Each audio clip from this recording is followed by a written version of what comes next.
to Sunup on 7. My name is Renata Samos-Card. And my name is Brandon Usher, and today is Tuesday, June 23rd. Got it? I know I feel like you made it load up. I didn't say for you going slow, you did load. So I had to think to myself, yesterday Brian, you was want the to play a game? 22nd. Oh, you have cards? You want to play a game? Let's go play a game. Yeah? Let's do this. Well, I see who really will win. Mm-hmm. Let's go then. But we are really excited, guys, because we have dynamic culture to talk about. And of course, some juicy segments to go into. We're going to be talking to Miss Earth Delegate, one of the Miss Earth Delegates, to find out about the journey thus far. What else do we have up our sleeve? Apart from that, stiff competition coming up, Pro FC again, guys. You do not want to miss this one. We're going into some championships, sir. Let's find out more from them. Now, I will pick a card. On any card, I will give my statement for. Okay. You know how this works. Put your comments in the comment section. Make it live, interactive, question, due, respectful. Of course. I win. It's rigged. Once he hold it, it's rigged.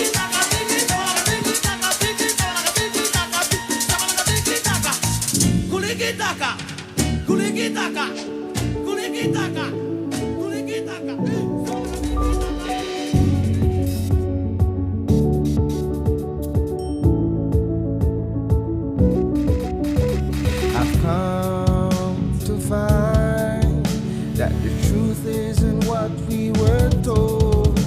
So where to everybody on Sunup. do I seek the answer that's worth looking for today?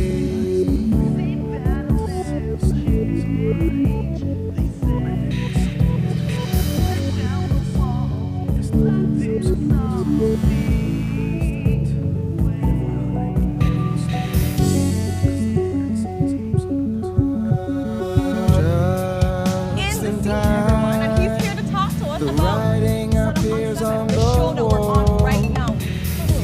Tell me.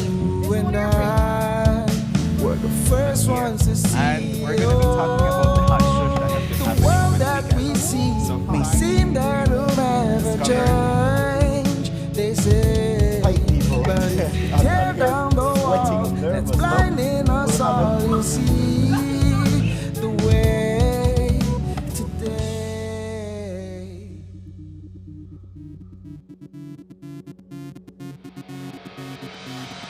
A place to call your home, a place where you can grow. Stand by me and we'll take flight. We'll be there at morning's light. I've got you covered on all concerns we share today. You'll discover how the world turns each day when the sun comes up. Good morning, my beautiful people, and welcome to your Tuesday episode of Sunup on 7. So before we bring you the show, we have to bring you the weather and the traffic, courtesy of the Belize Met Service and Smart. Good morning. Relatively moist and unstable conditions continue over our area and will support somewhat dry weather today. The 24-hour forecast is for skies to become cloudy at times today and tonight. A few showers and thunderstorms will affect most areas this morning, with a decrease this afternoon. Then tonight, a few showers and thunderstorms are expected over the Toledo district, with isolated showers elsewhere. Winds over the open sea will be from the east at 10 to 20 knots, and seas will be moderate. Near heavy showers and thunderstorms, however, winds will become gusty and seas locally rough. Therefore, operators of small crafts should exercise caution. High temperatures today will be around 88 degrees Fahrenheit along the coast, 92 inland, but only 80 degrees up in the mountains.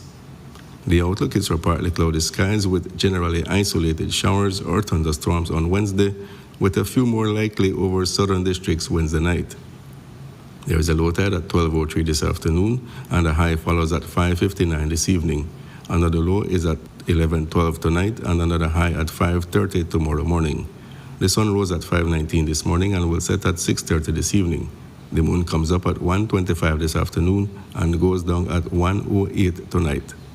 In the tropical weather outlook, Tropical cyclone formation is not expected in our area of interest during the next 48 hours. With that, we end this report from the Belize Weather Bureau.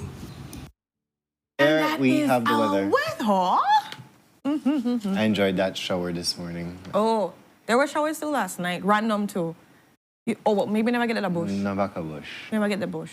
But it was nice, super, super nice. And I was like, it feels so good to have a little bit of sprinkle-inkle, dinkle-dinkle, shilla-winkle, you know? Yeah.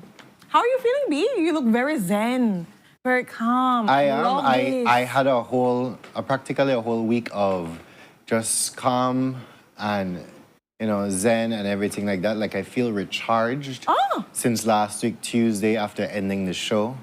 There was no violence. No, actually there was. There was on Thursday because, we have to talk about this thing again. Again, it's a saga that continues. This is a new chapter. But I release. blew my gasket. Courtney actually, instead of putting in cool water, added in some boiling water with it because we were both She is baby beef. So. boiling on this What do you do? couch. And but since then I think it's been a nice release of just all violence and everything. Feeling good. You're So coming back I'm ready. looking forward to today's show to be more zen as well. Okay. I'm just reading the But people. yeah. Okay. How are you, Ren?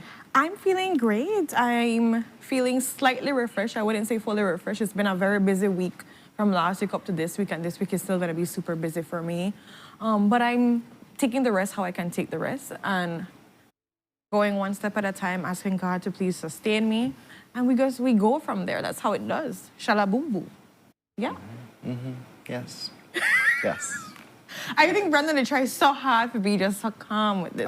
But I am calm. I am a calm person. Okay. Fully calm, fully ready, fully engaged, everyone. Fully teed up. Fully teed up, and we're ready to dive into our first couch talk. And of course, like Brandon said, the saga continues. We've been talking about this for a hot minute. From when exactly? I think it started, it all began. What, 6 weeks Picture ago? it. 3 weeks ago? 4 Sicily, weeks ago? 1965. No, but on a serious note, I think it started to overwhelmingly unravel more after the overall cyberbullying situation. I think after that, you just started to see pieces fall apart. No, the floodgates are open and things just pour out. And what we're talking about, as you know, is the Mira saga and what happens right now. As yesterday, a press statement was put out that Minister Mira is going to be taking a leave of absence effective June 22nd, which was yesterday. And Minister Julius Espat is going to be taking up the mantle, adding it onto his portfolio of being Minister of Home Affairs. Ministry of Infrastructure, Housing Development, and Home Affairs. It's all underneath the home. I just want to say, well, you know what? We to build the homes, we to make sure the home's safe, we to deal with infrastructure in general. Nobody breaking your home. Nobody breaking your home, and if they're breaking your home, you could come report to me that they're breaking your home. But really and truly, Brandon, and be real with me here, who else would have taken up this mantle? Because they can't give it back to Minister Musa. They can't give it to him back again. There's so many other capable persons. Mr. Charles already said, no. He had to take that, I guess based on the rules, the FIFA rules where Julius made a talk about yesterday, remember, he says, just like in the game, you're up on the bench and they ask you to go on the field. Even though in a liquor 10-0, you just have to go in. And so, you know what? Obviously, they have different teams that they're playing and opposing to. But you know what? It's fine. Ren, but this comes at a very crucial time because we just heard the Prime Minister last week say that, you know what, when Jules asked him, well, when are you going to ask him to step aside? Or are you going to put him somewhere else? Are you going to... No. I need to see the audit report before it comes out. We know that an audit report has been ordered, right? It's going to be taking 3 months. And he said, the Prime Minister said that, we'll wait for what the report say before we take any action or say anything like that. Well, Monday come and the press release get issued out saying that he will, actually, the press release said that Honorable Mira, Stop it. I have a problem with the Honorable no from both sides. They're like, I just say minister or whatever. Minister. Yeah, Minister asked the Prime Minister if he could step aside while the audit report is conducted. No.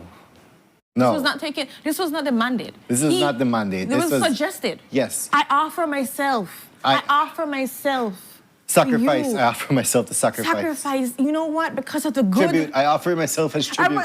Because of the good of the nation, B, I will step down for right now. But just let it happen.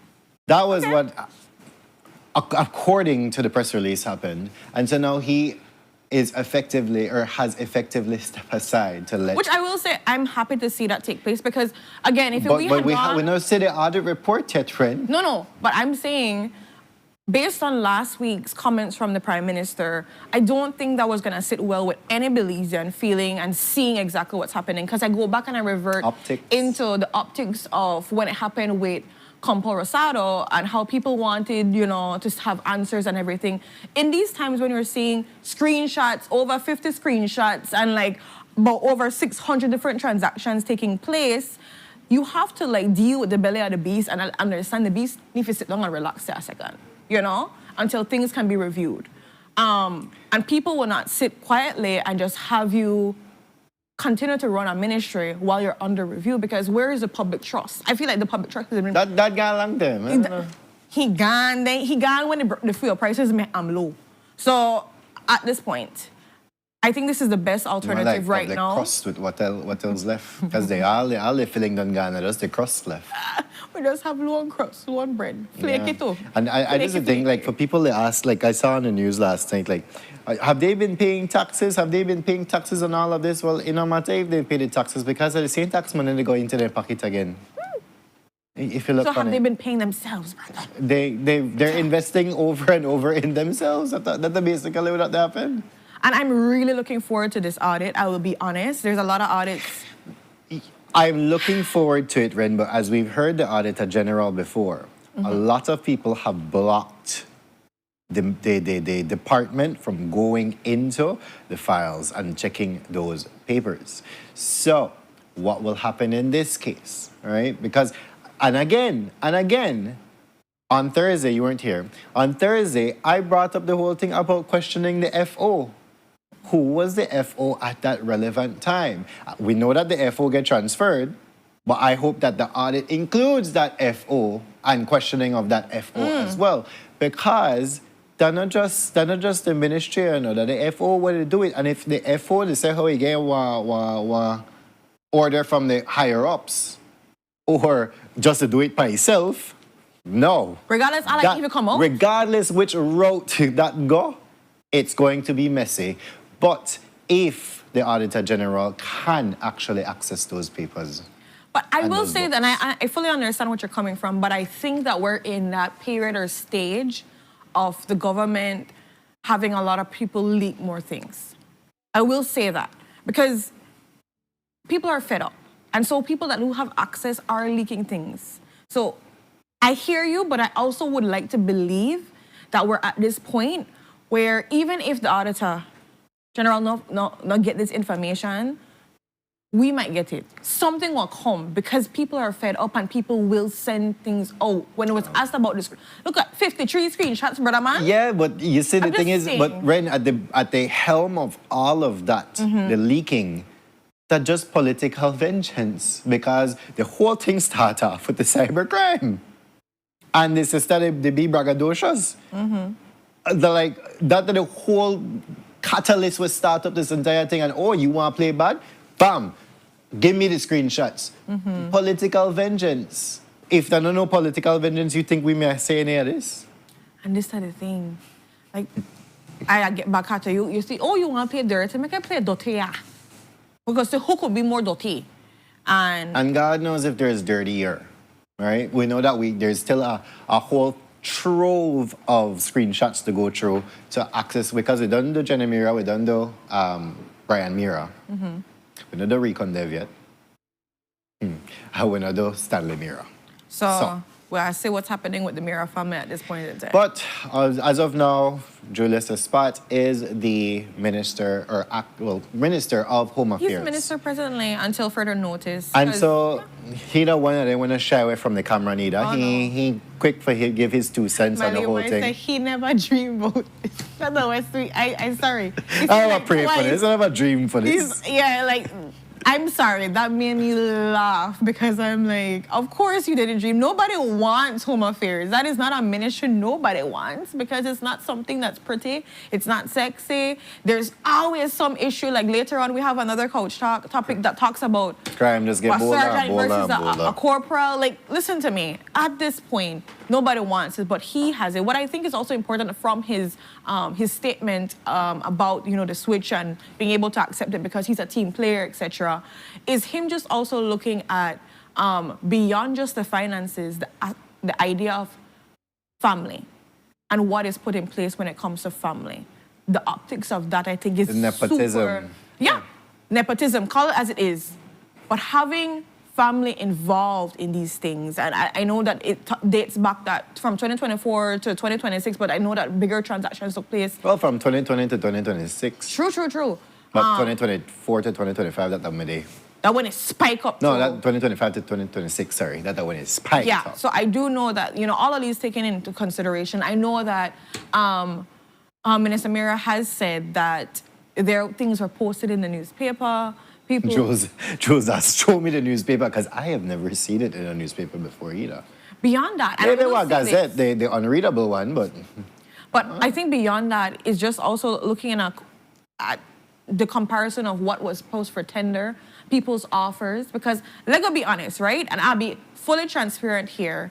We know this happens where you put out something, you don't know who you want to get this thing.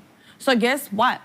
Information gets leaked sometimes to that person to maybe offer something better. But this, at this point, if you look at the offer, when offers me higher and you pick the higher one over the other one, I don't know, because I hear other places may have a lesser offer, Brandon. Quality, Ren, over quantity, As the Prime Minister said in the press release, is that we, as a government, should ensure that people get value for their taxpayers' money. Especially when the family to run it. Is there a clause, I think about conflict of interest and everything that's put into these documents? There should be. That's why I'm asking, because there should be something in that. So all of that, I want to see if it's reviewed in and checked on to see, is there something that puts in, was something in place when it comes to so much family? Because I don't know my cousin, that my brother, that my sister. That my brothers. Then even how everybody say, my cousin, all someone's related. Point blank, right? So if I meet somebody who has someone's, hey cousin, I don't know how far, whatever. This one I don't know how far. This are come out to the same womb. What? I said what I said. No, it's true. So that's true. But just that. But it's just that the new minister accepts the optics on this whole nepotism is just in your face. Yeah. He literally said, I don't know how you could get out of that. But he just spoke to Mira a little while before, and he seems to be in good spirits. But yeah, there are optics. And I think today they're supposed to meet on this, no? Yeah. Talking about the way forward, but it's everything. Wish him well in this and hopes that he partakes in the audit that is supposed to happen. And considering that Minister Espat is one that is very big on transparency, I'm hoping, because remember something is in place right now, that the media is not getting enough information, right? They've been blocked out from a lot of the different reports that have been sent in. Right? Jules confirmed that is still happening right now, especially with our fifth topic that we're going to be talking about. Details aren't being shared as much. I'm hoping that when he gets in, he can unblock that block. Because as he's spoken before, as Minister Fonseca has spoken before, they owe the public answers and they're supposed to be accountable for. So are they ever, usually? More than likely? What? Accountable, though, a very subjective word at times, because if you got account, but then you have nothing in the real accounts.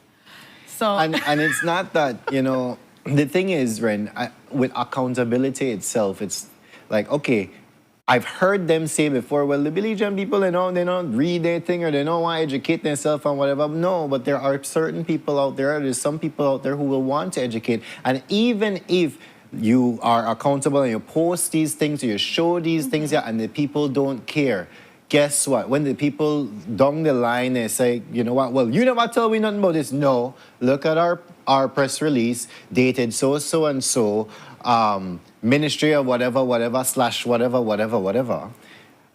It says A, B, C, D. This is it. So you have everything there at your disposal, but no, you don't even release nothing. Again, this is not accountability, all right? But if you want accountability, post the things, even if the people that don't read it, even the people that agree with it, you're posting it. This is accountability.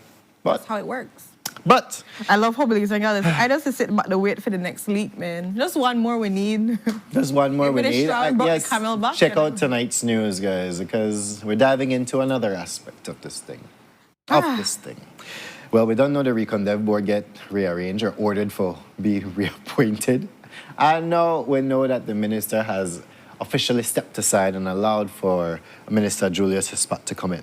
But I'm looking forward to seeing what takes place, if there's going to be any changes, what's going to go down.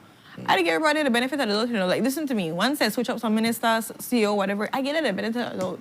Show me differently until, well, you say everybody have a minister status on, right? But anyways, moving on into our next topic this morning, and we're jumping into the Ministry of Indigenous Peoples Affairs. This one has to do with a meeting yesterday, or the beginning of a sensitization session about the communal land rights. So the government of Belize met with the Maya people yesterday, trying to get their understanding as to what exactly is this consent order and all this communal land rights is about. But interestingly enough, while we had the Toledo, the persons that have their private registered interest there, and we've had some other communities, we did not have the Maya Leaders Association, we did not have the Toledo Alcalde Association, nor the... I forgot there was a third one. It was three of them in 1 year. Right. 1 second. There was NGOs and everybody, but none of them were present. But why? So it was not the MLA. The MLA was not there. Julian Society Julian and Society. Toledo Alcalde Association. Association. So the Julian Society was not there as well.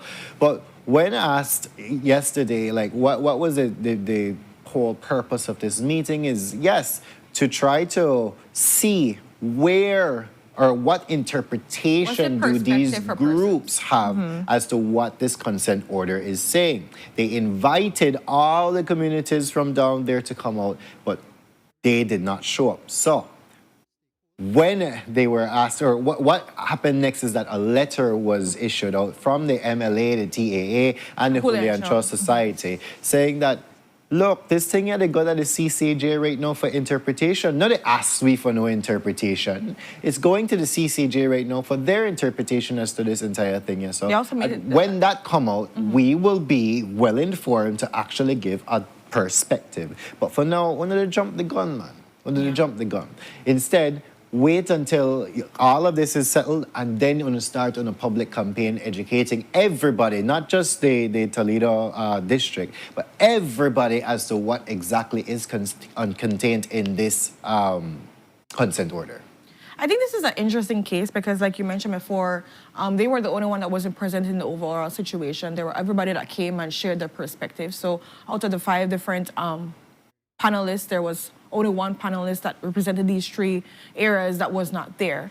But in the heat of the matter, I understand one side that fully says, you know what, I don't really want to say anything and jump the broom and say what I feel or say how we interpret things because they stay up the court so they get reviewed. But I also understand the ministry's side where so much people have been left in the dark. So much people have had interviews here and there where they're confused on what is really the outtake of this whole thing. So I feel like it was a perfect opportunity, and just me, a perfect opportunity, even if things are going to be changing and things are going to be interpreted differently from the CCJ, we do know that understanding the perspectives gives people an understanding in general of what is the present situation. So I don't see there was any harm in Brandon coming and saying, well, I think this is how the thing set up. It look yellow and green, and sometimes, it feel black to me or whatever it is. But just understanding that even though the yellow and green and feeling black to me sometimes is not the necessary truth of it, that is how you and your people have interpreted it. So people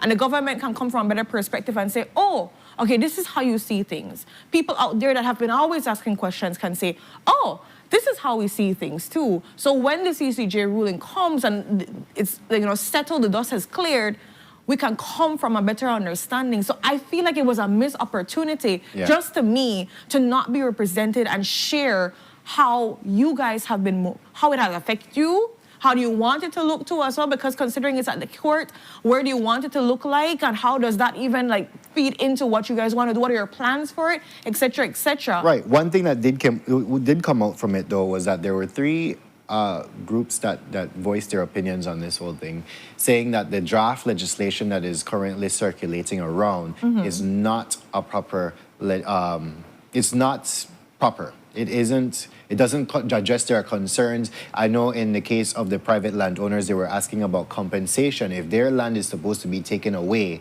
then how does compensation look for them, right? When it comes to another village, I think it was... I know Big Falls specifically explained that the village does not want to be a part of communal land, right? So, and this is the thing. This is important. We want to see what are the ones that are non-Maya communities too. Because the non-Maya communities non-Maya communities need to be represented. They need to be reflected. They were actually saying that yes, we need to say how we are being affected by this thing, because they feel like they're being left out from this entire equation. And they need to be included in, so because guess what? As well. The South, the one South, we not just say, oh, the South are just for the Maya. The South is for all the persons, all the villages there. So we need to make it be representative of the southern communities and not just the Maya communities, because when dog eat your supper and everything comes down, everybody will have to deal with what have to get dealt with. So we need to hear from all sides how it's going to be affected, because it's not just affected now, this is going to affect people's children, their generations to come.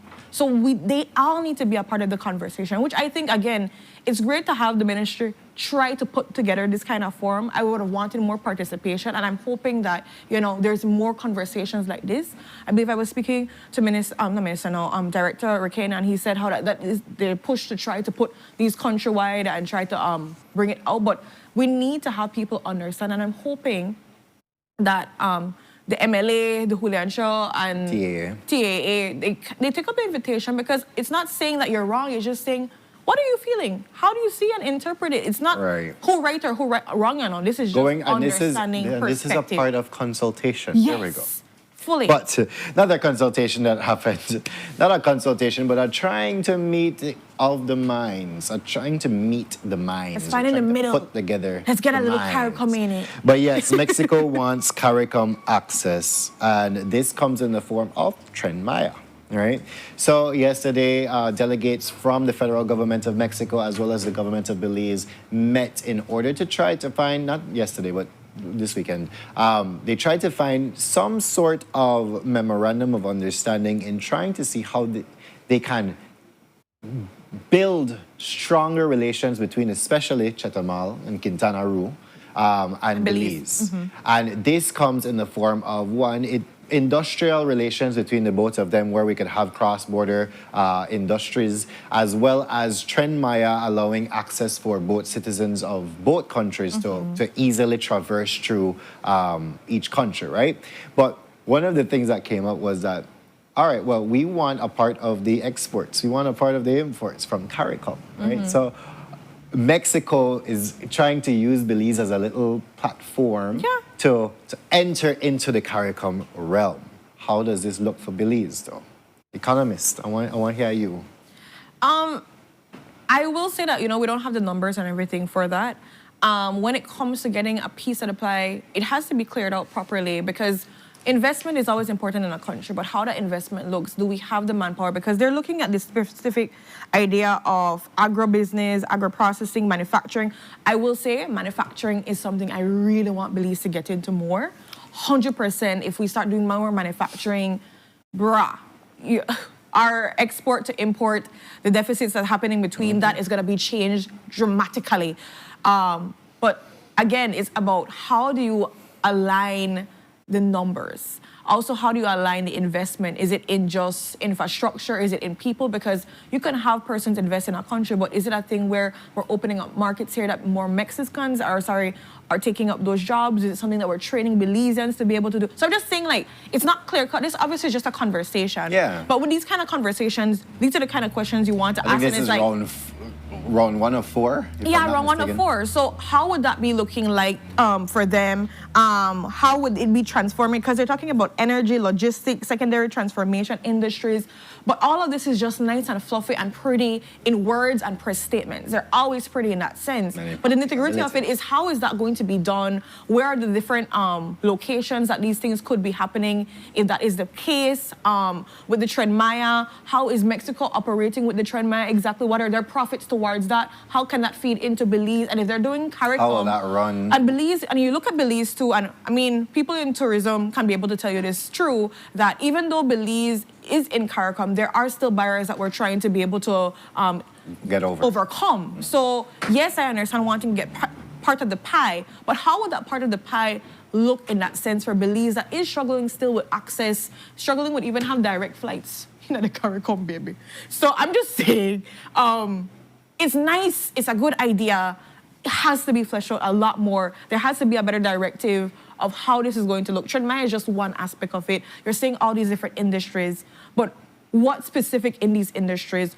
How are you looking when it comes to the people, when it comes to the money, when it comes to the location, when it comes to how big these investments will be, how long would those investments be? I'm just thinking about culturally as well. Oh, I didn't even get into that part. I'm talking about the money. All right, so when you open up these industries here in Belize, will we be required to speak Spanish, or will you be required to speak English, or will we have to do a Duolingo there? I don't know. Silly. So all of these things, and how does your culture, your working culture influence our working culture, and how does our working culture influence yours? No, thank you for that aspect, because we don't often think about how investments affect the cultural aspect of our country, how that looks for people when it comes to work ethic. So that's a big, thank you for mentioning that. I just think about money part, but that's no aspect where they have to look pan. I know people still feel antsy, or I wouldn't say antsy, I would feel they don't feel comfortable with how migration looks in Belize, of taking over jobs and all these things, right? So that's still some legally as well. So exactly, so that's what I'm saying. In that aspect, how would that buy over or come over into the country? How would that look if it is persons coming in to invest skills and expertise? And, you know, is there something that's going to be taking place when it comes to training of our Belizeans? How would that training look? I'm just saying, first of many conversations, but it's very interesting. I don't say no towards it when it comes to investment and manufacturing and looking at energy and these things that Belize does need, because they are trailblazing and leading in these aspects. We can look and say, okay, numbers, what's available. Remember, Mexico has a big population as compared to Belize. So, that's true. So much things we have to look at dynamics and, you know, what they're doing, but we also have to look at the conservation side, all these things. I say, yeah, it's just one conversation. It's a lot, guys. So I can't even like go into it, but I will say from the initial part, I approve. It's just, how do we navigate? So moving on into our final topic this morning, and well, police in a fight. Sergeant Salam and Corporal Mortis. Now, this video has been circulating on your social media, and it does not depict a nice image, but we see the video of Sergeant Salam with a baton in his hand, first cracking the baton on Corporal Mortis's back, and then straight to the side of his head. Now, this could have ended horrendously. Because now you have a baton. Baton is not the easiest thing for the knock somebody with, you know. As we've seen in the Budna case, how they baton him up. But in the side of his head, and you see him fall to the ground after that, right? But what exactly occurred in this incident, there is no report. There is no official report as yet. But what we see here is a group of people, including policemen and women there, who are trying to quell the situation. But what led to an actual sergeant attacking a corporal? that has yet to be established, right? But we probably will say that charges can be made or will be made. With that video because evidence? That is. And the thing is, that, let me try to find the right words to not come off rough. My issue with these videos and these situations is just the level of force Ugh. that's put toward. Yeah, like you see the level of He force. falls to the ground like, man. That he get whopped properly, brother. It's not just like while he pats or something like that. He get whopped. Yeah. And batons are not soft objects. No. They're not something that, you know, oh, if you could not call the baby with it, it's fine. Like then the boys, they have their weight and they have. And to the head. To the head. So I'm just looking at these aspects and saying, big issues coming around when it comes to brutality. Did he know that this person was also somebody in the police department? Did it even matter if he knew or did not know? Because, you know, sometimes when tensions run, I ain't even care where you work. Like, listen to me at this point in time, that me and you, and we are sick, we want to win, right? And I'm not saying that is the case, but we don't know exactly. Looking at the video right now, But they're like, you know. people were talking, people are trying to comment down, and it never seemed like him to get calm. Back to your question about if he may know if the police are like, there were plenty of policemen and women around. Somebody, but, I feel like somebody should have been called out had and to said, know. hey, like, you know, like say you and Glenn for the fight, right? Glenn never meet you in your life. Somebody could look and say, Glenn, you know he worked at Channel 70 or no? Like when they in the same spot together on a calm down. I'm not sure. But at the end of the day, and if he didn't know, and this is just kind of a reflection or a look at how civilians are often treated sometimes when there is that confrontation with the police. Right. And it goes back to that thing of like, what about this force, man? You know what What bring about back? this You know what force? bring back? What come back into my head? The police killing the BDF, or the BDF killing the police. Remember that whole incident that's By the shop? By the ooh, Right. So they're like, okay. That made That, even like, rougher because that I think it was the BDF, if I'm not mistaken. He was trying to quell the situation. Right, and then apparently they lie and say how they pull out one back line, he tried threatening them, but nothing on the video may it's a show that. rough situation. Here's another video. What happened before this? And as one of the comments said, you know what, this is just a small clip of what happened. We don't know what happened In the before beginning, yeah. to bring this. But even so, you have a baton and you hit the person. Yes, you're trying to subdue them. Yes, maybe to the back is good, but to the head side, man, no, that could have caused so much health complications. You could have paralyzed somebody. You could have killed somebody. There's a whole bunch of things, and we have yet to understand the extent of the injuries caused to Corporal Mortis. Yeah, honestly, This is not only I question force all the time. Excessive force. internal investigation that needs to happen. These are criminal charges at this point.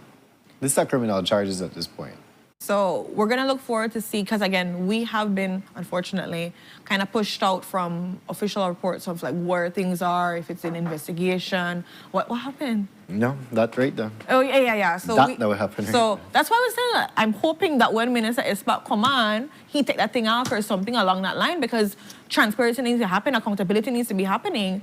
But officially right now, we don't necessarily know the information. This video has been circulating over the entire weekend. I think it was shared from Saturday morning, so we think the incident took place around Friday. And we're gonna be hoping to get any kind of updated information on what takes place from here. You know, Ren, Tell me. and somebody could take my idea and run it. I don't, Please, because I run don't have the somebody's capital ideas. for this. But guys, we need to start print out some shirts for just like Kunomono, number 1, number 2, number 3 to 400 and 1,000, because that's the way all the way they get tech for, right? Take for Papi Konomono. Shaw, for Konomono. Konomono. They know they take you seriously. They play in I want your my one face. in a green. I just want my one in a green. Yes, go ahead, take my idea, run it. Go. I think go wild. I want my shirt was playing on my face. That they playing on my face. Because literally, you know what? The thing that's so crazy is it's front of your face happening right there and then, man. And it's like, okay, And what you good about it? take that. Take that. Take that, you dirty rat. So what? But guys, we're jumping. Oh, we're finally done with our Couch Talk this morning. We do hope that you enjoyed. Thank you guys so much for your perspectives in this. But we go to our sunrise, and this one is coming in from... Ooh, this is beautiful. This is on Jamie Usher production. Of course. Jamie Usher Yes. production. Look on the blue with the orange, and then you just got. I just always appreciate how Jamie goes on the ground to get down pictures because It would be funny driving along the sea and just to see she like. no, because like you know what she do? She got an extra man. She had actually flower. She would do at least something to make sure we feel like that was shot. Like you don't understand. Like photographers, they get it. It's all about the angles, babe. It's about the water just like coming in. Like I didn't even know like maybe she put her phone so close at the water, kind of wet the phone and leave it. But it's just. Let's that hope it's an aspect. iPhone and can resist.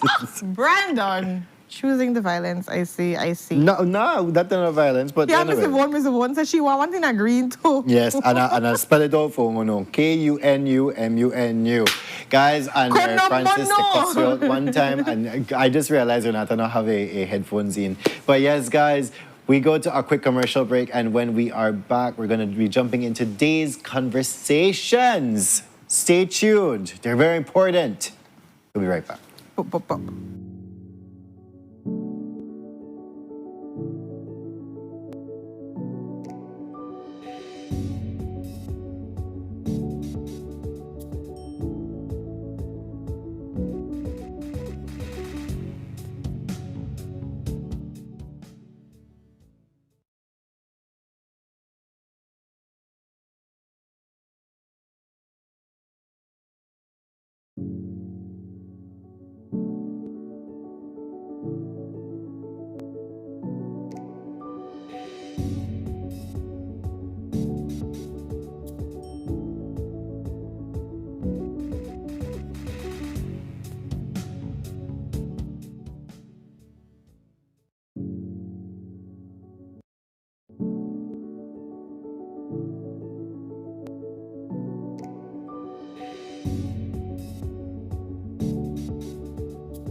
The roads of Belize connect us all. Riders, drivers, families, friends. Every day begins with a little routine and the confidence that life's journeys are protected. From school drop-off through the daily grind and everything in between, each with different roads ahead, yet one common goal: to arrive safely. Atlantic Insurance stands with Belize's riders and motorists with affordable protection, support, and peace of mind for the journey ahead. For the roads we share and the lives we protect, Atlantic Insurance is by your side, insuring you from life's unexpected. Atlantic Insurance, insuring you from life's unexpected.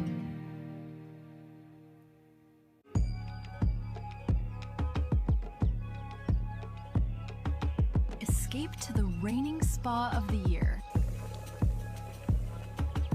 Belize's premier wellness experience, where award-winning luxury meets pure tranquility. Book now, 20% off spa treatments, 50% off accommodations, only at Naya Resort and Spa. If you're tired of the baking in your house with the only Coco Wawa fan and finally realize that the time to get yourself a good, durable, reliable fan, contact Maya's panel website or social media. Maya's going to hook you up with one of their 18-inch heavy-duty tripod fan where might could even change your life as they keep you cool in this hot Belizean weather.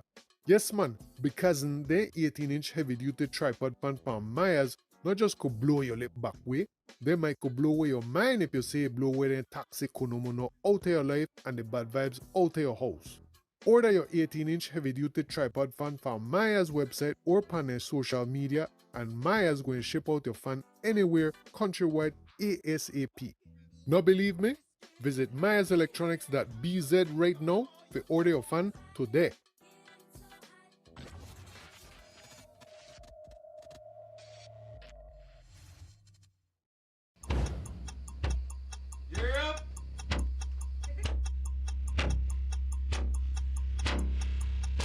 These charter means aren't We're navigating along the coastline. This morning, the 2023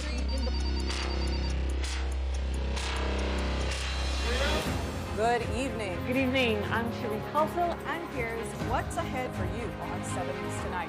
We've got details of these and other stories in our newscast for tonight. Good evening. With your news, I'm Indra Craft. Please, you're watching the Nation Station, Channel 7.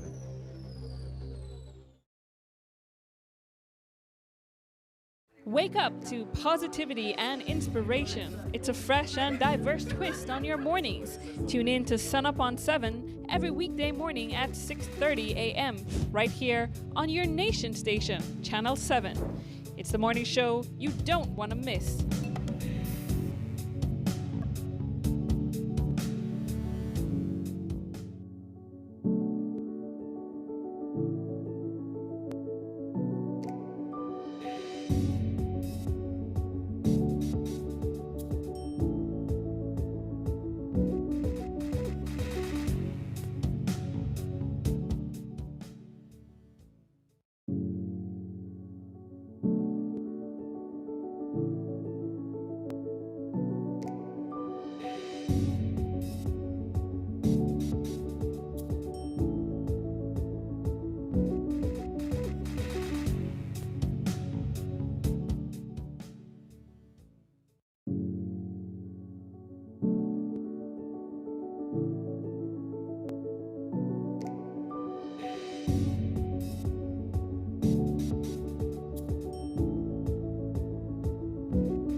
Good morning, guys. We should have waited a little less because Renata may have sneezed just now. Make the nation here. But welcome back to Sunup on 7. And we thank you thank you for joining us here. And we just finished off with Couch Talk, but we're jumping into our first conversation this morning, and we're here joined with one of the Miss Earth delegates, Kendall Morgan. We're going to be discussing her experience as a Miss Earth delegate so far, as well as some of the things that she has and will be doing for you guys. So good morning, Kendall. How are you doing this morning? Good morning. I'm exceptional. Oh, I like that. There That's we a go. good reply. I know, right? She's already in pageant mode, like answering very well. But we know that pageantry is nothing new under the sun for you. So in that same note, like, what have you been up to? What kind of pushed you to get involved in Miss Earth? Talk to us a little bit about it, and like, how have you been? It's been a while since you've been on the couch. Yes. Yes, well, you know, it's been a journey. Pageant is not new to me, but it has always been something that I'm passionate about. Ever since my first pageant, I've been going in communities, trying to get people involved in cleaning the community, taking care of our rivers, our environment itself, and not only our environment, but each other as cultural people, as national Belizeans, or whatever national identity you have, take care of our humanity, you know. I've been doing well, as you see me here. I'm juggling my school, my business, my work, and pageant, sports, yeah. Oh, you sound like That's you what have I'm saying. many hats No, indeed. that's why I was checking on her, how because she's doing a lot. She's traveled, she's doing so many great things, representing Belize, all of that. So that's why I'm like, how are you, girl? Because like you've been doing a lot, and So it's great to see we you know that here. you've been recently delegated. Tell us what you have been doing in that short time. It's only a month now. About a month, yeah. So I've been visiting communities along the river in the rural communities, Borough Boom, Flores Bank. I'm going to Double Head, Landing. I'm trying to get as much communities to get involved in protecting the river, which comes down to my advocacy, paddling for preservation, protecting the Belize River, preserving our heritage. Ooh. Nice, I love that. Why choose the river specifically? Because I know there's like, when you think about Miss Earth and conservation in general, there's so much avenues that you could go down. So why choose the river? And that's a good question because I've always been someone who cleans the community with the kids. I think it's more like it's a part of me, not a task, you know. It's my responsibility. And I could have chosen the community, the cleaning the environment. But I live in Borough Boom, one of the most historical villages in Belize. The Boom? And yes, that's where we got our name from, because of the river and the mahogany wood. So I have seen its beauty and its vulnerability, and I have noticed that we neglect it a lot. Back in the days when I used to go to the river, it used to be so clean. I mean, we do still clean the river, like cut the grass and stuff, but lately I've been seeing garbages. Like, I don't know if people go there and leave the garbage. Yes, so I think we don't take enough pride in protecting our nation's most important natural resources. So the river to me is like a friend. We used to go to the river to get water, to wash, to clean, to bathe, you know. And we don't do that anymore, but not because we don't do it anymore. That's me, we neglect it, so. Yeah, I love get you. that. I know that river pollution, and especially around Boom itself, yes, there's a lot of pollution, but I understand that you're doing an event to raise awareness for it as well. Tell us more about that. So this is more than an event. So this event is called Run for the River.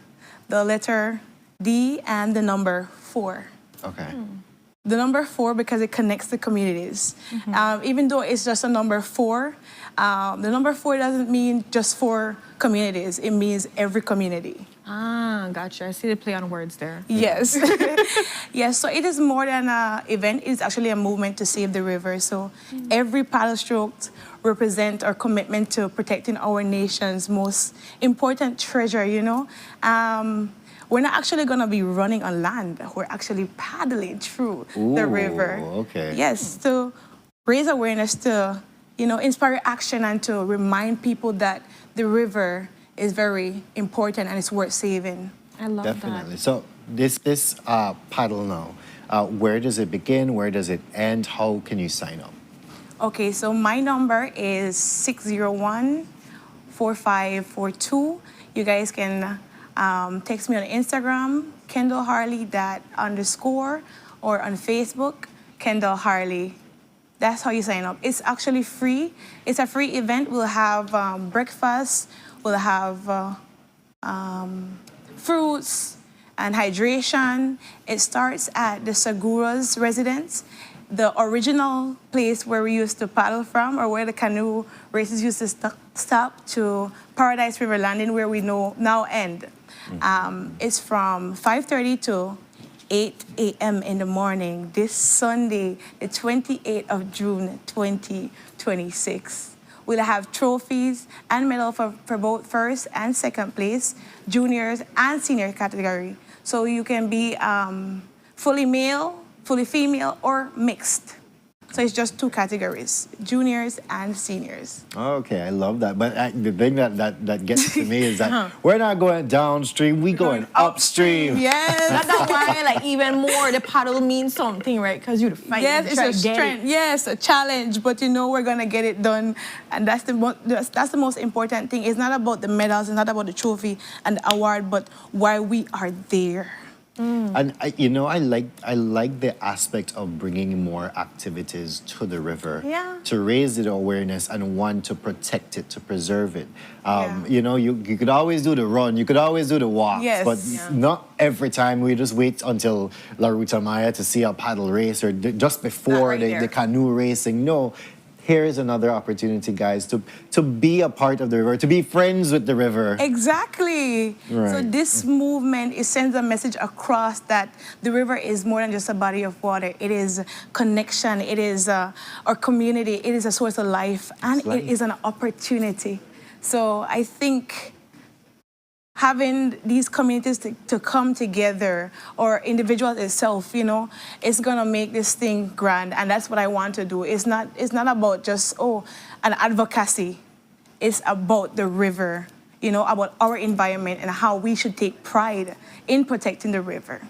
I love that. So for persons out there that are listening, give them the details. Who are we like kind of targeting when it comes to this event? This movement. Who is supposed to be coming by? Give us some of the information for persons to get inspired to come and check it out. Okay, so we have one of our locals. Everybody should know him, Mr. Chris guide this. So I will be collaborating with him since he has so many connections with canoes and canoe personnel. I'll have some of the delegates on board, so you guys will be taking pictures. They'll be giving out some awards. You know, I want to show inclusivity. Even though we are independent in advocating, we are also connected. So I want to show that inclusivity. And we have, I'll try to get some ministers to come out. Okay. Probably Minister Marconi Leal, since he's the area rep of my community. Yeah. And yeah, we'll have people, locals, and I think that's the most important thing, or people. So come out and meet, you know, connect. Yes. See, people try that whole up-stop kind of, right? Paddling, I can just imagine that's going to be a fun time too. But also for persons that don't necessarily get to go and see the river, besides from the route to Maya, it's a treat. That's it. It's a treat to go and see what you're protecting, what you're fighting for, what you're trying to preserve. And I know that little stretch there is a beautiful little stretch there, so... And it's free. That's the most important. I mean, so you don't pay no kind of money. You just come out and enjoy. But also, while you're out there, please remember to take care of the area. Yes. Even though we'll have people on board to clean up for the event, we also want everyone to clean up after themselves, because that is important. So, yeah. Kendall, as we're coming to the close of the conversation, remind people where they can follow you. You know, what are you doing next after this? If people can be able to stay up to that. Is there collaborations that you'd like for others to have? Give us a date. Okay. So if you guys know me, I'm not one to spill so much. So yes, I have collaboration coming up. Not gonna say where or when and who, but you guys should stay tuned because it's a sweet treat. Ooh. Okay, that's a hint. She gave a little something, yes, you know? Not too far, but just little. Yeah, so you guys can follow me on Instagram, KendallHarley_. My number is 601-4542. If you guys want to email me, kmorgan.westcull@gmail.com. Westcull as in Wesley College. And yeah, Facebook, Kendall Harley. All right. Yeah. So Kendall, as I'm wrapping up the conversation now, let's remind people when this grand event will be happening with Miss Earth, the Miss Earth pageant, sometime in... Yeah. Okay, so Miss Earth is scheduled to be sometime in August. Yeah, sometime in August. We have 2 dates that we're working with, so it hasn't been finalized. Yes. But they need to follow you so that they can see these things that I'm sure going to be posting all the great stuff. Or they can follow the Miss Earth Belize page on Instagram, on Facebook, and you guys will be updated with everything that myself as well as the other delegates do. All right. Thank you so much, Kendall, for that. Too. And all the best for this weekend for persons out there. Please come out, come enjoy. I'm sure you're going to have the flyer posted on your social media page. We're also going to be posting it with up, actually. So it's up there. So for all the details, share with our friends. Like, hey, what under the Pan 27? Well, we know what we do. Know we the paddle. We don't go watch people paddle. Yes. When boom. We're going to paddle. We're going to paddle. Yes. We gotta make it there. So we are paddle to our commercial break in the meantime. And reminding you all, we've put the number and the social media pages for Kendall in the chat. Follow them, stay tuned, share, and let's all be connected. Wait, can I? Yes, sure, go ahead. Yes, so thank you guys beyond and abroad for tuning in. My name is Kendall Morgan, and this is Sunup 7. Woo! She closed it out for us. Good. She closed it out, guys. We're paddling off into our commercial break. Stay tuned.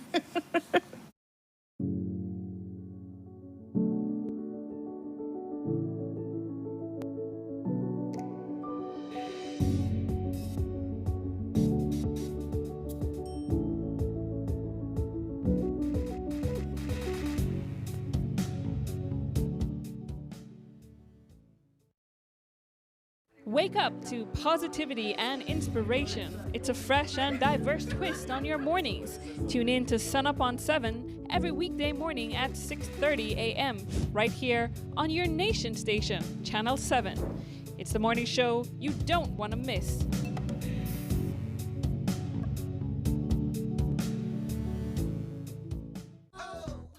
If you're tired of the baking in your house with the only cook wawa fan and finally realize that the time to get yourself a good, durable, reliable fan, contact Maya's Panel website or social media.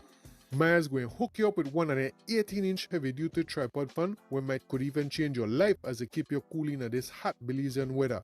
Yes man, because their 18-inch heavy-duty tripod fan from Maya's not just could blow your lip back way, they might could blow away your mind if you say blow away the toxic konomono out of your life and the bad vibes out of your house. Order your 18-inch heavy-duty tripod fan from Maya's website or on their social media, and Maya's going to ship out your fan anywhere countrywide ASAP. Not believe me? Visit mayaselectronics.bz right now to order your fan today.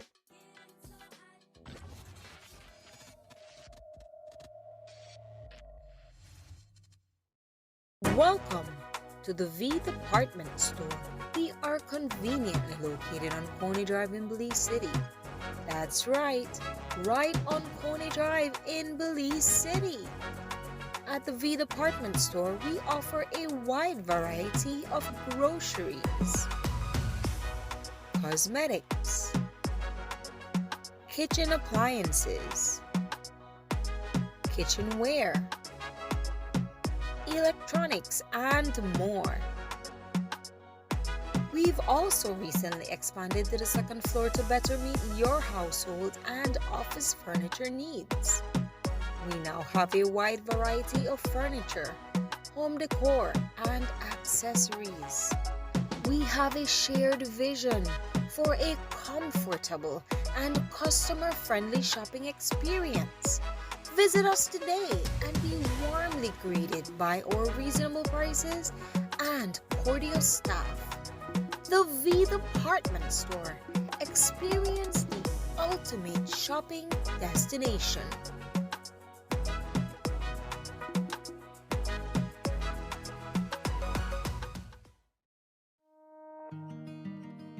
The roads of Belize connect us all.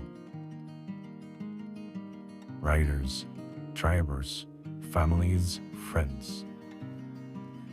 Every day begins with a little routine and the confidence that life's journeys are protected. From school drop-off through the daily grind and everything in between, each with different roads ahead, yet one common goal: to arrive safely.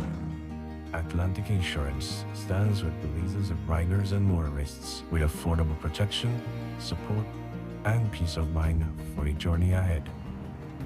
For the roads we share and the lives we protect, Atlantic Insurance is by your side, insuring you from life's unexpected. Atlantic Insurance, insuring you from life's unexpected.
Good morning, my beautiful people, and welcome back to Sunup on 7. So just before the break, we had Miss Earth Delegate Kendall Morgan in talking about the upcoming event, Run for the River, happening this weekend, guys. I put the number in the chat for those who want to sign up.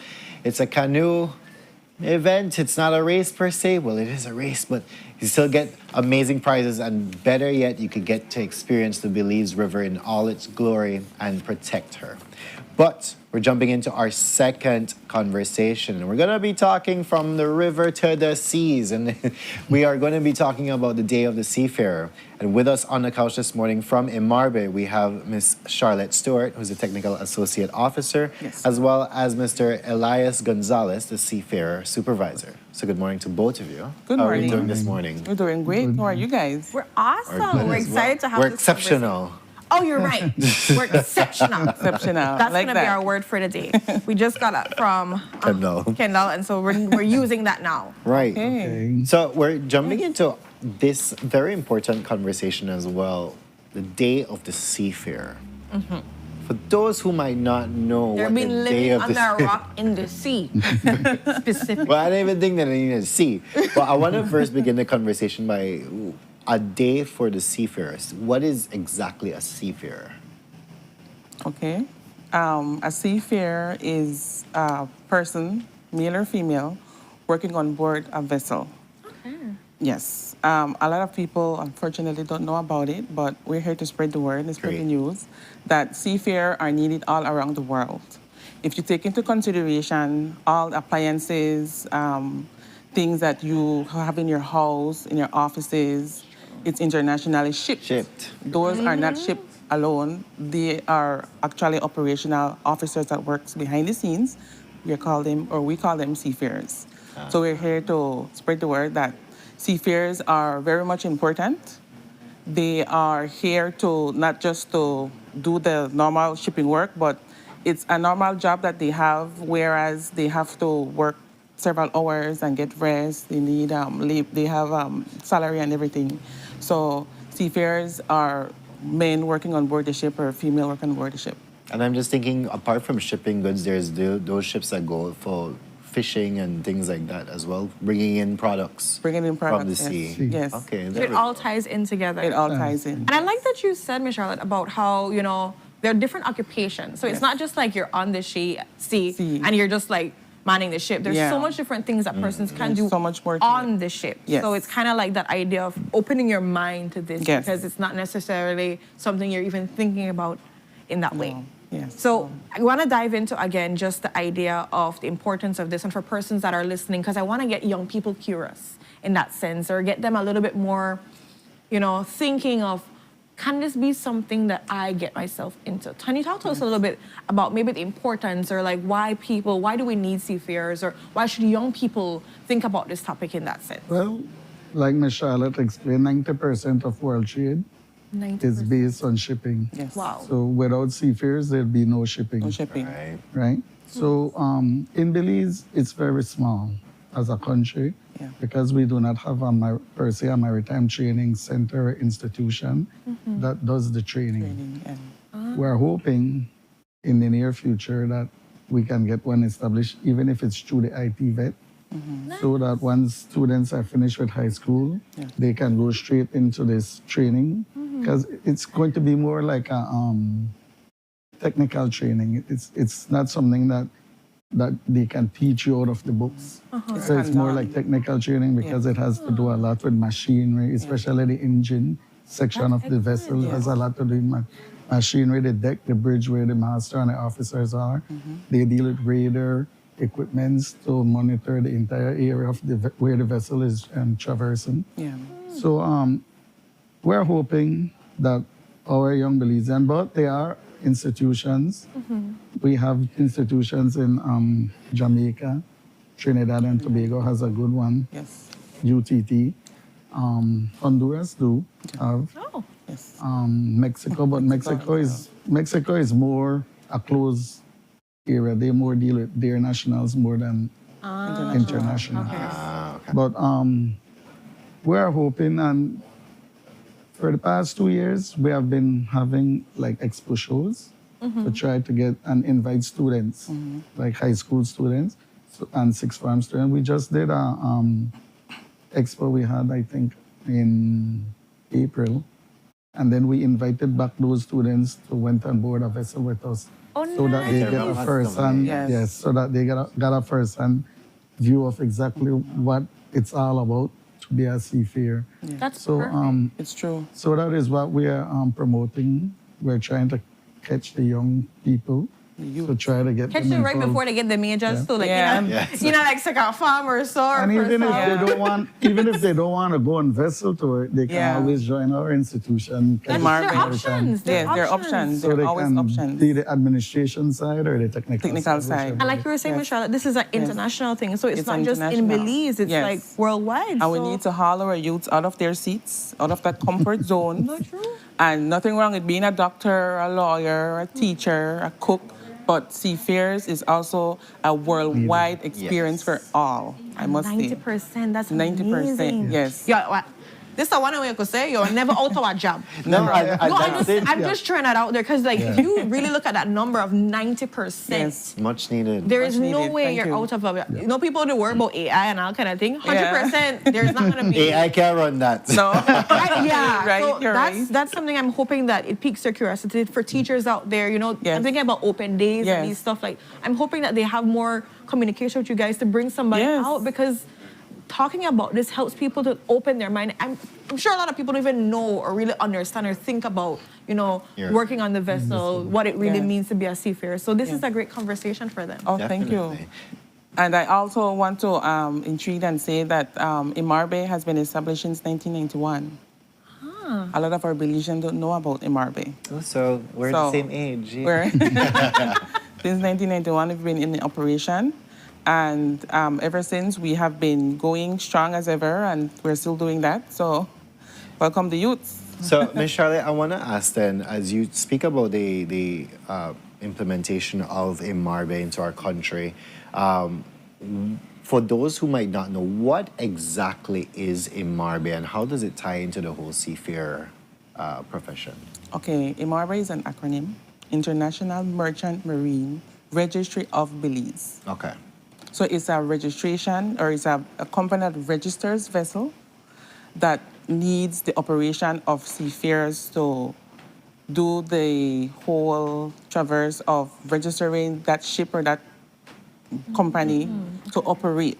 So as much as we would like to not really think it's that much of an important, let's just say whenever you have, example, whenever you would want to travel to, let's say, Chetumal, you want to travel to the States, you need a proper documentation, Yeah.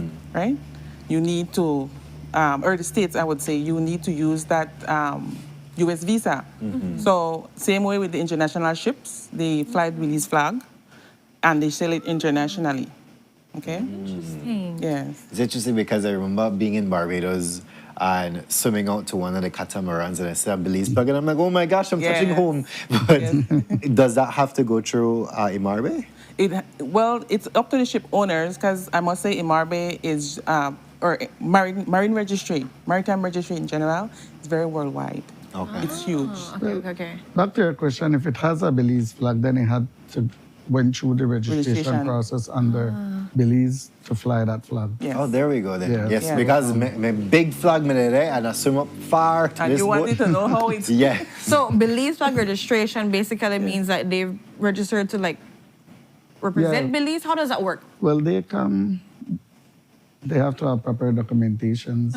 So it goes through a registration flow Okay. whereby the vessel gets vetted, the owners get vetted to make sure they're involved in no illicit activities. Once they pass that process, then there are certificates that need to be issued to the vessel in order for the vessel to fly our flag and for it to be free of any statutory instruments. We have a lot of statutory instruments in place that we gives to these vessels. We have fines, should in case they do something illicit, which even leads up to deregistration. Yes. So, but it's all about security. safety, security, and proper documentations when it comes to the registration process. And do you guys go back to check? Because I know you said fines. Is it like something, if I register today, I have to go back and check with you guys like a year, 2 years from now? Or how does that work? They have international, what they call post-state control inspectors, officers. Okay.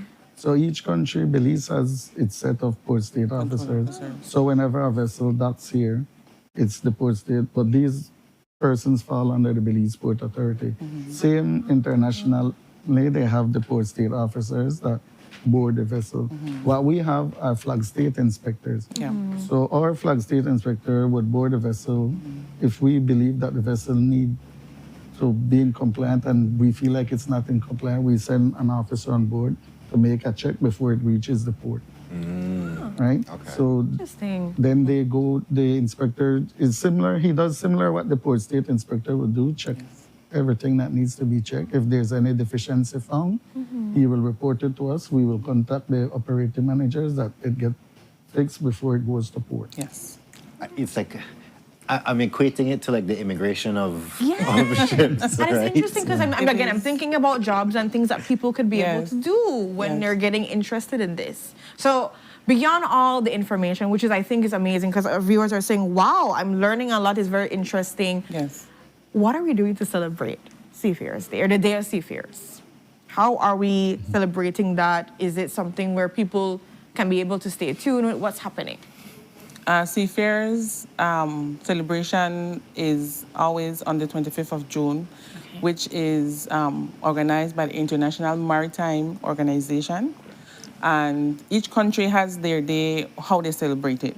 What Belize does, WEMAC is having the marathon on the 25th of June at 8:30, starting from the Belize Port Authority to, I think, the... right around the roundabout. The roundabout. By the Puma gas By station. Puma gas station. And then It's a back to the walkathon. port authority. Okay, just gonna say walkathon. A walkathon, yes. And also for any seafarers who want to submit their experience of becoming a seafarer, if they want to submit their photos, their experiences, we welcome that. Their videos, we welcome that. Belize office in Marbay, we're having a celebration and we collect all videos, photos and so forth. We send it to the different companies and also we are going to have a little party. Ooh, I like you said, a little party. A little party, a little party. Apart from that, we're also doing boarding. Yes. So what we'll do is we'll board vessels. Yes. I think it's a passenger ship that will be here on that day. So we'll board the passenger ship and we will take little tokens of appreciation to give to the seafarers. I love that. Show our appreciation because it's not an easy job. No, because you're on the sea. You're on the sea. You're On away from your Saturday, family. actually on Saturday, we did a boarding as well. Okay. Right, of a cargo vessel at the port of Belize. Yes. So also we went and we gave them a plaque, the master a plaque of the vessel master, a plaque, and the seafarers tokens, little gifts items, just to show them appreciation. Yeah, of course. You have to remember these guys are at sea sometimes for a year, months, Yes. Man. and without family members around, no one around. That's true. Some of them, when they're out in the high seas, internet is so poor, you're talking to your family member and internet. Shut right down. So we want to show them appreciation of the work they do. Remember, they are the ones who are really helping us when it comes to shipping, because everything we have probably They shipping brought on a in, boat, on a vessel. Because of them doing their job so effectively. So in boarding the passenger ship this weekend, is there anywhere that the public can be involved, like youths per se, if you're trying to get the youths involved into it? Well, the one on Saturday, I believe, Next week, Saturday. they had the students on the expo on board. But the passenger vessels, they are high with security due to it's a passenger vessel and passengers are on board. Okay. So they don't allow too much people to board at one time. So they'll give you like a minimum, then you have to send in your IDs before you board. So they'll need to know how much person is coming so that their security is up to level. Yeah. Okay. So when it comes to the passenger vessels, it's a little bit more complicated than the cargo vessels. Okay. Interesting. But hopefully one day, like we're saying, we're trying to promote young people to get more involved. And there are a lot of Belizeans working on passenger vessels. Yeah, and sure. they are seafarers as well. Whether you're a DJ, housekeeping personnel, you're a seafarer because you had to went through some type of training in order to be on board the vessel. Excellent. So for our viewers out there, as we're coming to the close of this conversation, the 25th is right here. That's this Thursday, guys. It's the Day of the Seafarers, and we're celebrating with a party. We're celebrating with tokens. How can people stay tuned to what's happening? If you guys post any information for our young people that want to stay connected, like the conversation piques some kind of interest, where would they go to be able to get the information from you guys? Well, we have a Facebook page. Yes. We have a website as well. Oh, great. www.immarbe.com. Yeah. That our administrators keep posting whatever events we're having or whatever implementations we're doing, so that the entire world, since we're a worldwide company, so that everyone is aware of what we're doing. And connected, yes. And we also have a LinkedIn page as well. Oh, perfect. So there are several options and ways to stay connected for our young people. And I'm hoping that teachers, and I know we're in summer, but like when we come back, that they would like invite the staff to come and have more open days and these different things. So pique the interest. It's a very interesting career choice to do. And for persons out there that didn't know about it, this is the time to ask questions, to learn about it. We're here to answer questions, and we're here to accept. Awesome. And if people like internships or these kind of things, are those also available? Oh yes, People can be able we do have internships that come. That's a definite. See? So opportunities are there. Let's knock on I'm just saying, summer is here, guys. Summer is here. Actually, we have people that did internship and ended up working with us. Yes. Oh, we have several staff. I love that. Yes, we have several staff. Let's go, guys. Opportunity is here. Knock at the boat's door. Yes. I'm here for it. But thank you guys so much. Thank you, and yes. happy Seafarers there in advance. Oh, thank you. Before Enjoy I leave, the I just party. want to say thank you to, I don't have it off, and let me see if they text the list to me. Oh, you it's did just some sponsors that we had sponsors. that help us to make this possible. This possible No problem. with the tokens and everything that we're giving to the Seafarers. to the seafarers. So we'd like to say thanks to Suncast, Travelers, Belize Toured Board, and Marie Charles. I love how you took off your glasses to read. I love it. I don't know. I catch a drift. I'm like, wait, he took it off to read.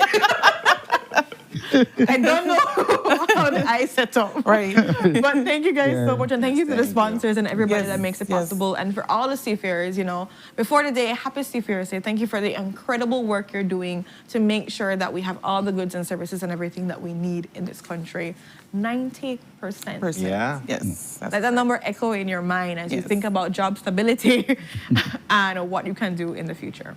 But with that, guys, we're going to go and we're going to seafare on our way to another commercial break, and we'll be right back. Stay tuned. Okay, thank you for having us. No problem at all. That's incredible, though.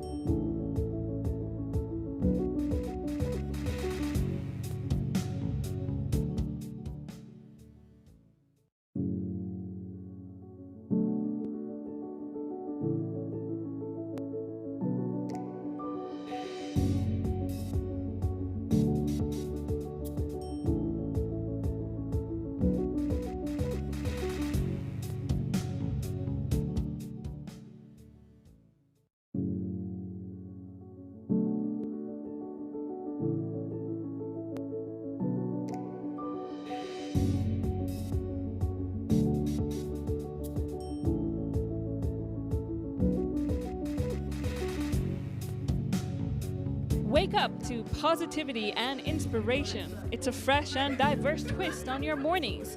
Tune in to Sunup on 7 every weekday morning at 6:30 a.m. right here on your nation station, Channel 7. It's the morning show you don't want to miss.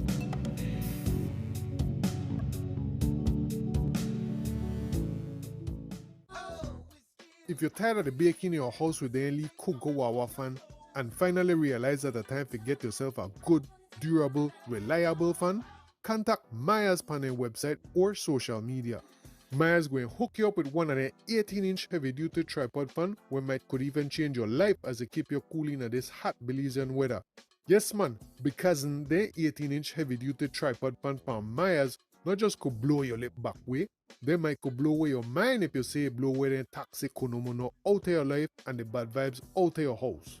Order your 18-inch heavy-duty tripod fan from Maya's website or on their social media, and Maya's going to ship out your fan anywhere countrywide ASAP. Not believe me? Visit mayaselectronics.bz right now to order your fan today.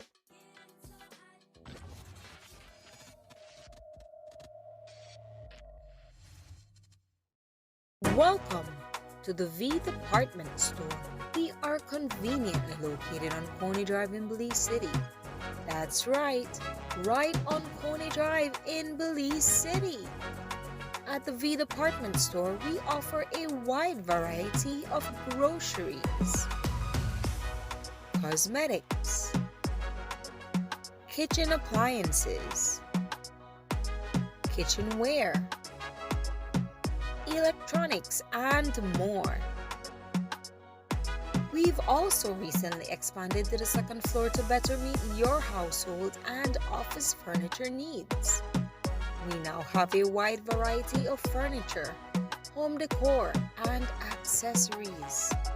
We have a shared vision for a comfortable and customer-friendly shopping experience. Visit us today and be warmly greeted by our reasonable prices and cordial staff. The V Department Store. Experience the ultimate shopping destination.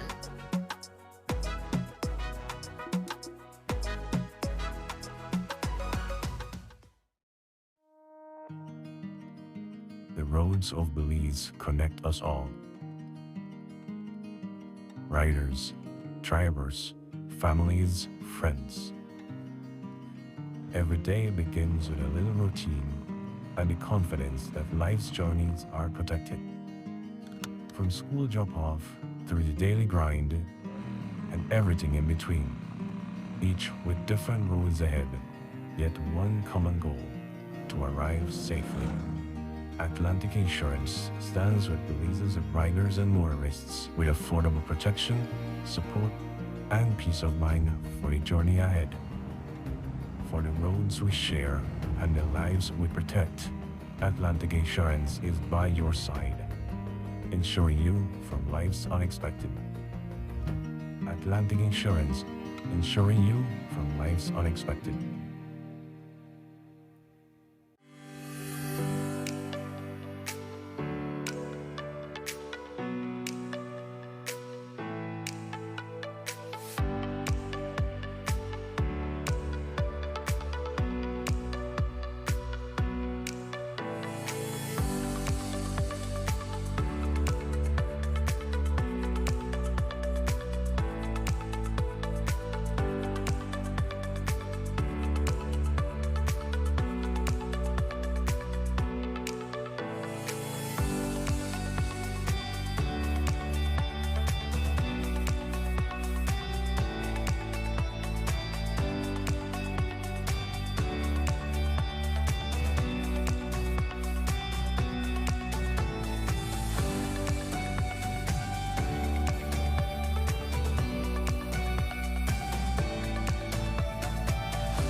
Good morning, my beautiful people, and welcome back to Sunup on 7. So just before the break, we had Imarbe in talking about the Day of the Seafarer, which is this Thursday, guys. Again, there's a marathon happening there.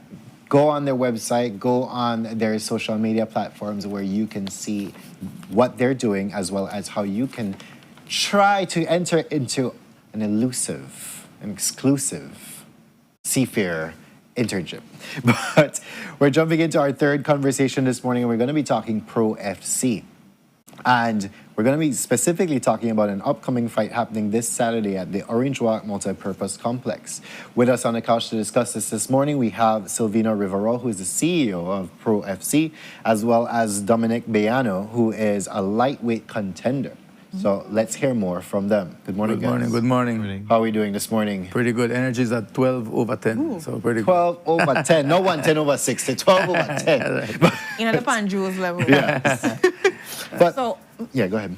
I was just going to say, what is this match looking like for persons? How are we supposed to get fun? Because I hear the Orange Walk, where it happened. How much fights? Yeah, we're How back. much fights with that? 14 international MMA fights, and we're back in Orange Walk for 2 years now because last event was in San Ignacio, and before that we were in Belize, so we're back in Orange Walk now after 2 years. Orange Walk, I love, man. Yeah, we have to get in. Original spot where we started is Orange Walk. That's where I'm from, so that's where I originally had the first event, so I'm back there now. And I'm excited to have Dominic Biano show his skills to the Orange Walk people. He's undefeated, he's 3-0. He wants to go 4-0. And he has a tough task ahead of him. He's fighting Jose Mejia, who's also from Belize. So it's going to be a Belize versus Belize fight, but Dominic wants to keep it undefeated, and Mejia is undefeated as well. So somebody's O has got to go. Somebody. I like it. Somebody's O has got to go. So, Dominic, how have you been preparing for this fight? Well, just like my normal fight camps, just this one, I've been training a little bit, like, on and off, because I've been caught up with school and the play. But I've been trying to train 2 times a day, like one in the morning at 6 in the morning with my girlfriend, and then my normal training session from 7 to 9 p.m. Hold up, you train with your girlfriend to fight too? I just want to say, like, how you train with your girlfriend? fell us quarrel, or I just... No, we go to the gym together, and then we're training with each other. Okay. So you got that good support and accountability in that sense, because you have to try getting 2-0 undefeated in that sense. Right. And how do you feel in a sense going into a fight knowing that the other person's undefeated? Like, is it something that pushes you up? It makes you more calculated? How do you navigate that? For my last fight, the guy was undefeated, and I took away his O. So it feels pretty nice, you know, like, of course, it feels nervous because it's my O going on the line as well, but at the same time, it's like a boost of confidence and another boost of adrenaline to try to win the fight.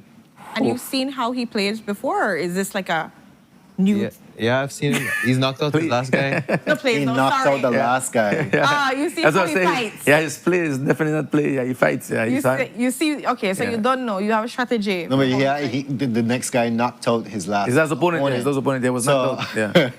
No, he was right here in Belize at the Lord Ashcraft Center. Yeah, it was the opening fight. It was the opening fight. Yeah. So going into that, there's no nerves at all. No.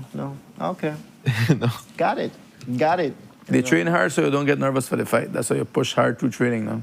That's why I always tell everyone, these are not street fights. These are mixed martial art bouts, right? They're called bouts because they are both skilled individuals showing their martial arts skills. They're fighting, but both guys know how to absorb punishment and how to give punishment, right? So they're trained fighters, right? It's not just any guy off the street. Dominic's a blue belt, been training for about 7 years. From a little kid, no? From a little boy. Now he's 18, just completed 18, I think, last week, no? So he's a young man and still in the sport and wants to go far in the sport, right? Representing Belize as well. Definitely. And he's got good years under his belt in that sense of training, the discipline. Yeah, and he has good support from his parents as well. So I want to thank the parents that support these young men in the sport, right? Dominic's father is Chef Rogers, if you know, famous Chef Rogers in Belize. Nice. So if you want good food, go to Chef Rogers, who always supports his fighter as well, his son, no? Thought it was Fat Rogers once, but wait. Silvino, but I heard you were explaining something about a Gamma event.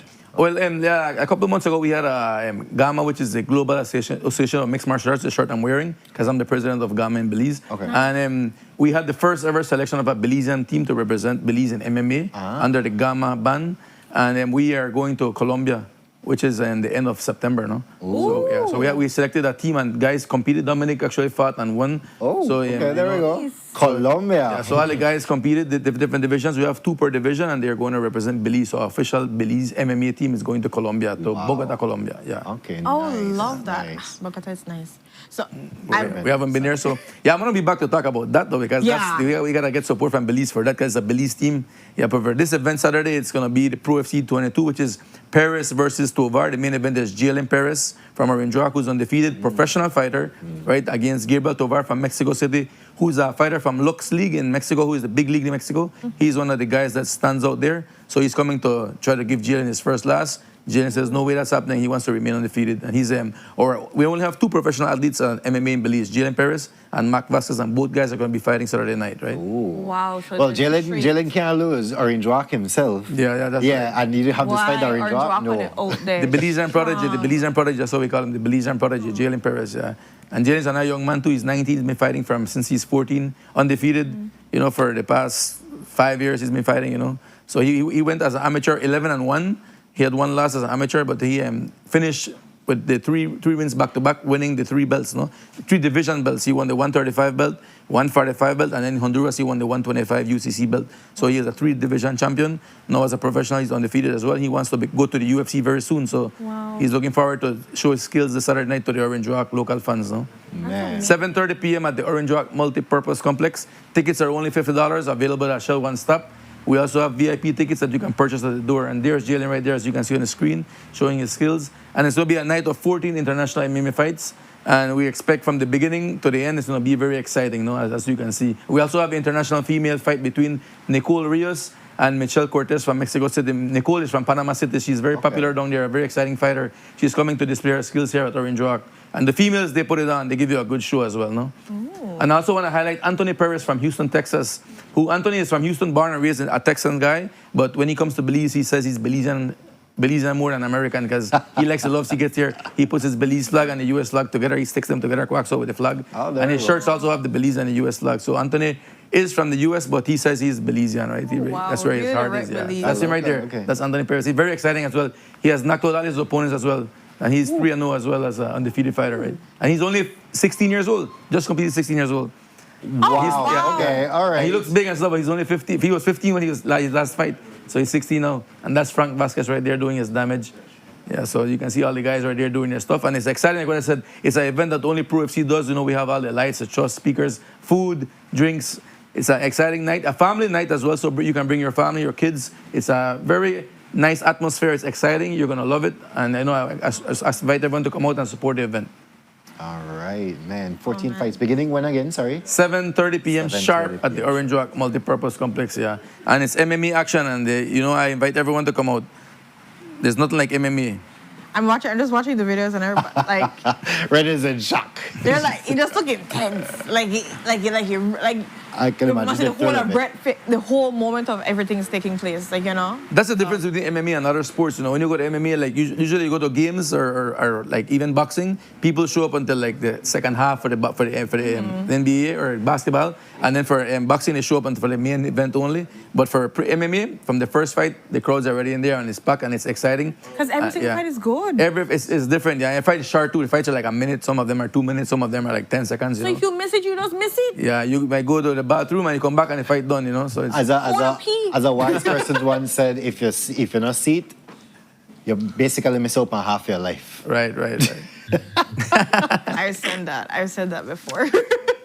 So it's exciting for persons that are out there. Remind them where they can go to see the flyer and all the information, if they can get tickets ahead of time or they have to wait on the day. Yeah, you can follow us on Instagram at ProFCBelize and on Facebook as well, ProFCBelize, or you can follow me on Instagram as well at Silvino Riverol. All information is on my page, on the ProFC page. 7:30 p.m. sharp we start, and we start on time. We don't start Belize time. And it starts at the Orange Rock Multipurpose Complex. Tickets at Shell One Stop for $50. And we have all the Belizean guys representing Belize. Jalen versus Mexico right there. We have Mac versus Guatemalan. You know, we have different fighters versus different Mexicans or Guatemalan or Hondurans. We have 3 local guys from Orange Rock fighting as well. Apart from Jalen, we also have fighting Jaden Kokom. We have Rylan Tillit and Alex Lasso. So 3 local Orange Rock guys are fighting as well, right? And they're all fighting either a Honduran or a Mexican. So it's going to be local against international. So come support, bring your Belize flags. MMA, we always do good, so we always win. So it's not like going to other sports that we lose. In MMA, we always win. So I invite everyone to come out, support, show the Belize love, right? He's like, you're actually going to go see us win. Yes, so, for sure. And before I go, I just want to shout out my sponsors, because without sponsors, we can't have event. I want to thank Gorilla Energy Drink, Unitex Belize. Gorilla Energy Drink is being honest 100%, so let's thank Unitex Belize for supporting us. They're a platinum sponsor. I also want to thank Cuellos Distillery Limited, our diamond sponsor. Belikin Stout, Goddess Strong, Digi, our national telecom. Eve's Medical Clinic, the Orange Rock Town Council, Northern Medical Plaza, Hotel de la Fuente, Landis & Sons, D-Star Victoria Hotel, the Food Court, Rustic Roof, Nahil Mayab, Arm and Hammer Vega Imports, AAA Imports, and Zeta Water, the official water of Pro FC. And and thanks for all the love we get from sponsors now, because when we started this thing, we couldn't get any sponsors. Now even the minister, Anthony Mahler, supports BTB, supports us, so we got a lot of support. So I've been crying for help for a long time. Now we're getting help and people are on board. It's becoming a mainstream sport. That's what I dreamt of when I came here the first time many years ago. So I know we have our own national team going to. I know we have a national MMA team in Colombia, exactly. And we're going to come back with gold medals as well, right? Period. So with that, guys, remind you, come out. Sugar City, it's back in your area, man. Half your life done gone if you don't go to this thing. Correct. That's true. Half your life done gone. What are you doing if you're not there? So go support Dominic, go support all our Belizean people out there, guys. It's gonna be a ball. As you saw from the video, if somebody in a ball. If you blink too much, you might miss it. So make sure you reach. But with that, we're gonna go to our next commercial break and we'll be right back. Stay tuned.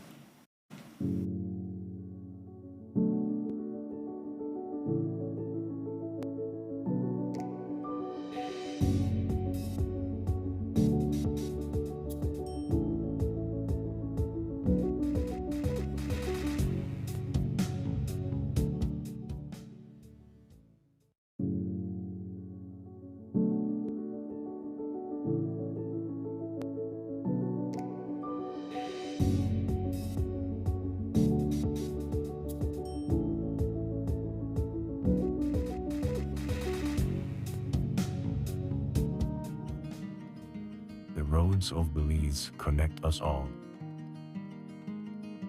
Riders, drivers, families, friends. Every day begins with a little routine and the confidence that life's journeys are protected. From school drop-off through the daily grind and everything in between, each with different roads ahead, yet one common goal: to arrive safely. Atlantic Insurance stands with Belize's riders and motorists with affordable protection, support, and peace of mind for the journey ahead. For the roads we share and the lives we protect, Atlantic Insurance is by your side, insuring you from life's unexpected. Atlantic Insurance, insuring you from life's unexpected.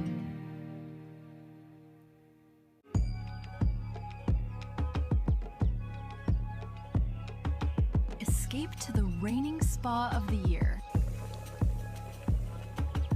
Belize's premier wellness experience, where award-winning luxury meets pure tranquility. Book now, 20% off spa treatments, 50% off accommodations, only at Naya Resort and Spa. If you're tired of the baking in your house with the only Coco Wawa fan and finally realize that the time to get yourself a good, durable, reliable fan, contact Maya's panel website or social media. Maya's going to hook you up with one of their 18-inch heavy-duty tripod fan where might could even change your life as they keep you cool in this hot Belizean weather. Yes man, because their 18-inch heavy-duty tripod fan from Maya's not just could blow your lip back way, they might could blow away your mind if you say blow away the toxic konomono out of your life and the bad vibes out of your house. Order your 18-inch heavy-duty tripod fan from Maya's website or on their social media, and Maya's going to ship out your fan anywhere countrywide ASAP. Not believe me? Visit mayaselectronics.bz right now to order your fan today.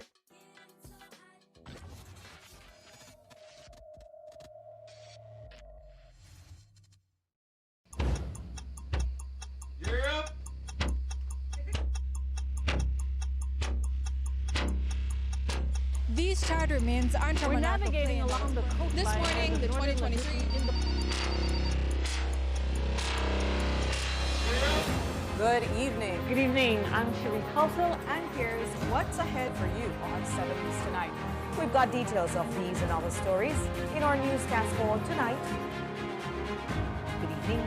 With your news, I'm Indra Craft. Belize, you're watching the Nation Station, Channel 7.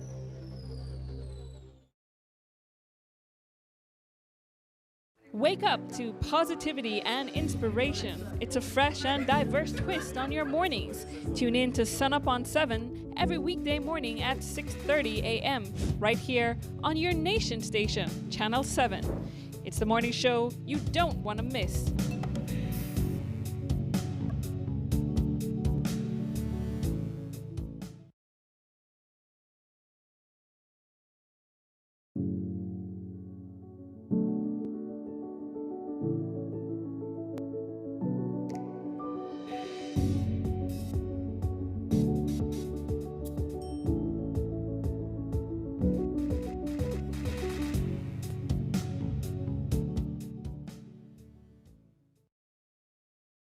Good morning, my beautiful people, and welcome back to Sunup on 7. So just before the break, we were talking Pro FC and the event happening this June 27. That's this Saturday at the Orange Walk Multipurpose Complex. 14 fights, guys. You want to see our Belizeans go against international fighters as well as themselves, keeping the trophies, keeping the champions, keeping everything here in Belize. They're doing their thing. But we're jumping into our next conversation this morning, and we're going to be talking about an upcoming event from the Redeemed Christian Church of God Global Mission, Medical Mission team. And with us on the couch this morning, we have Dr. Olusegun Oseni, medical doctor, as well as Pastor Dr. Patrick Monike, who's the Global Medical Mission Coordinator. So good morning to both of you. Good morning. Thanks for having us. How are we doing this morning? We're doing great. Doing good. Rain and all. Rain and all. The rains and showers of blessing. It is. To get excited for the event that's coming up ahead. Yes. So tell us more about what exactly is this event. I'm not sure who wants to take it.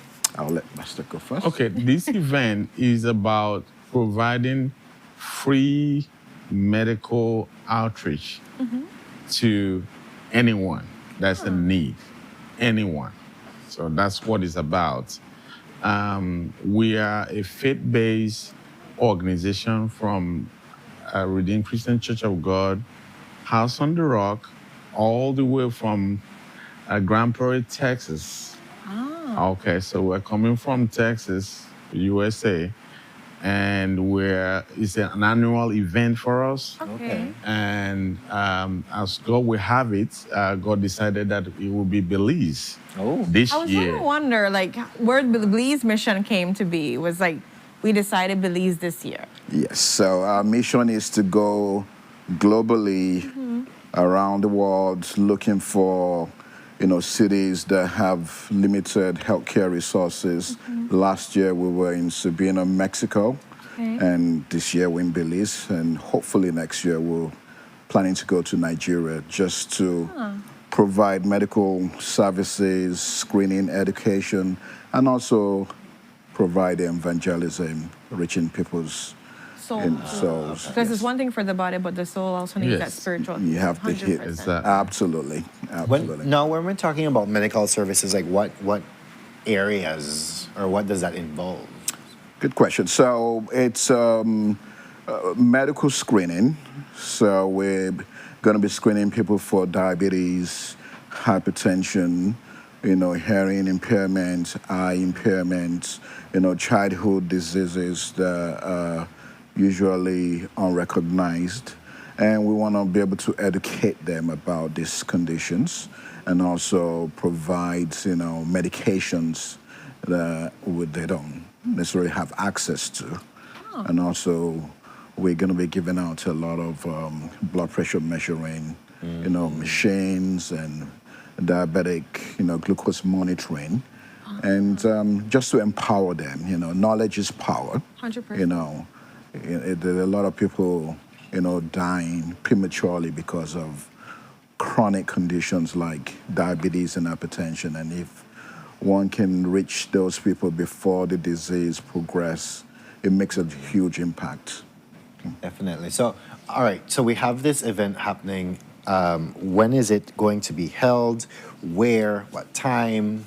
Who? Or do we need to bring anything for this event? Okay, so this event is ongoing as we speak. Oh, okay. Started today at ITVET Belize District, and that's corner Simon, Lamb, and Freetown Road in Belize City. It's going to be today and tomorrow from 8 a.m. to 5 p.m. anyone is invited to come if you feel that you have some condition or you don't even know what you have or you need to be checked out, you need to be educated, then this is for you.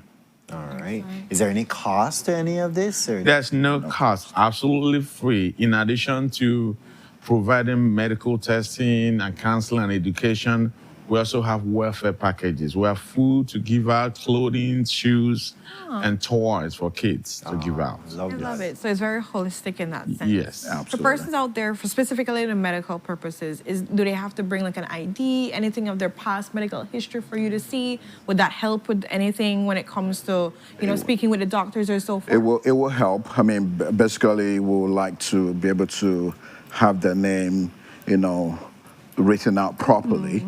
Because at the end of the day, we want to be able to give them prescriptions as well. Yes. And also send them to local medical clinics. So it would be great if they can bring their medical information or their ID so that we can put down their proper name and follow up. We're going to have on ground as well local Belizean doctors that's going to be able to follow up on some of these individuals. Yes. Okay, great. And I want to ask then, in terms of numbers of people, because we have a population of 400 plus thousand, right? I can imagine. Is there any amount of people that you can see per day? I know it's 2 days, but how many doctors do we have to deal with people on a whole? Okay, we have 19 team members coming from the U.S., and we have about the same numbers volunteers from Belize. Oh, I love that. So we have about 5 doctors in total, both from U.S. and Belize, that's going to be on board to administer. We have nurses, about 6 from the U.S., about 7 from the U.S., and about 3 from here, and other technicians and all that, that's able to. We're looking to serve at least 1,000 a day, if possible. Right. Yeah. You say that with it's probably going to be more than 1,000. I could imagine. I was just gonna say, because we've yes. seen them do these kind of medical clinics before, and the people really come out. Because, people, like you said, people don't necessarily have access or don't know where to go. And it's a struggle to always get your information. So I'm thinking that there will be people that bring history, but there are people that don't know whatsoever. Yeah. And so they're trying to find out, where they stand. And the fact that you guys are also giving welfare packages, I think that's even of a bigger plus. That some people just would come and just give the information, but now they're getting the follow-up. They're getting things for the children. They're getting clothes. They're also, getting the machines and so forth, which a lot of people don't have. So I think that in itself is going to cause a lot of persons to come out to be able to get. Absolutely, yes. Absolutely. So it's very exciting for persons out there. Where can they access this flyer to see the information? Reminding them once again the 2 days, which is the 24th and the 23rd and 24th. Yes. Sorry. Yes. And this is going to be taking place at IT Vet. Yes. Yes. And so what time again are we going to be doing this? The flyer's up there for persons that are asking questions, but just reminding them what time. It's 8 o'clock to 5 p.m.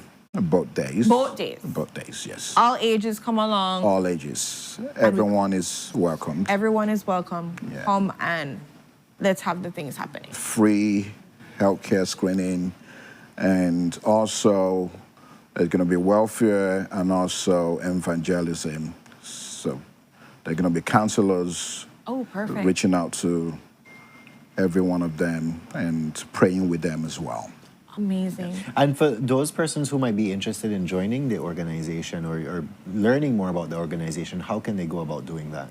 Okay, those who might be interested in joining a church, they can join one here in Belize. They can any church of their choice. This is holistic. This is what Jesus did. He fed the people. He healed them. He prayed for them. He counseled them. That's what we're doing. So we're providing services. We're praying for people. We are providing medical equipment, medical healing as well, prescription and all that. So once we are gone, we are not going to be taking them back to the U.S. We're going to leave them to locate a place of their choice if they've made that choice to worship anywhere. So that's up to them. All right. Yes. I love it. But this is a great opportunity for persons to get that physical support, but also that spiritual support too. True. Bring out your families. You know, right now school's off for a lot of persons. I think it's for most persons, if I'm not mistaken. Most of them end. Most of them, yeah. So, you know, for young people that are getting and venturing into school and all of that later on, this is a perfect opportunity to go and find out about your health.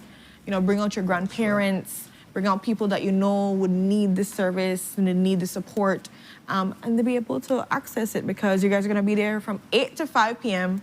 the 23rd, as well as the 24th. That is tomorrow. Tomorrow. We're starting Today and tomorrow. Today and tomorrow. Today and tomorrow. Oh, yes, today's the 23rd. Oh my so goodness. it has already officially It's already kicked started. off. Yes, I feel like the date is just like as we speak. Yes. As we speak, they're out there at IT Vet. Don't let the rain stop you from getting your spiritual nourishment, your physical nourishment, and that under the sun. They have counselors, doctors, nurses.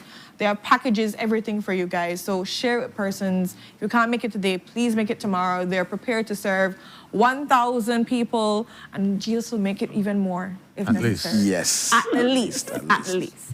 So with that, we thank you guys so much for choosing Belize and making sure that we have the services, we have the medication, we have all these things available for our people.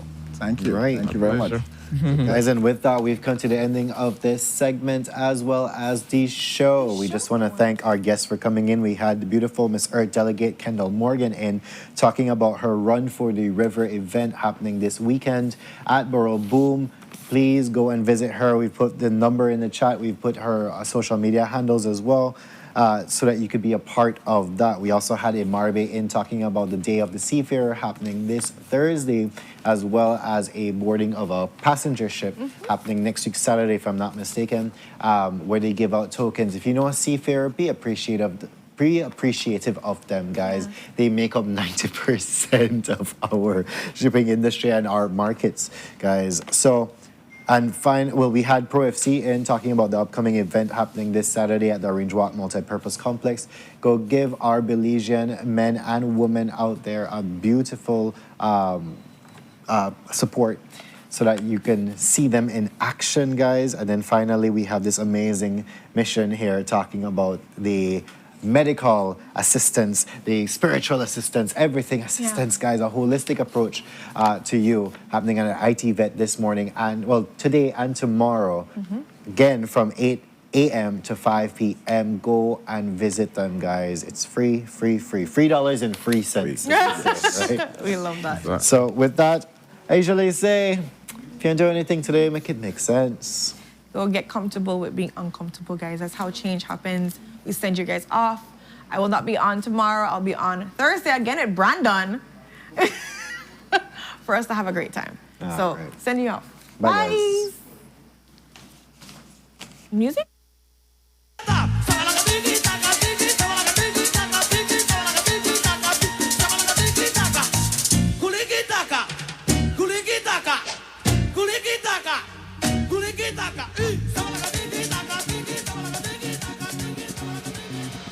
A place to call your home, a place where you can grow. Stand by me and we'll take flight. We'll be there at morning's light. I've got you covered on all concerns we share today. You will discover how the world turns each day. When the sun comes up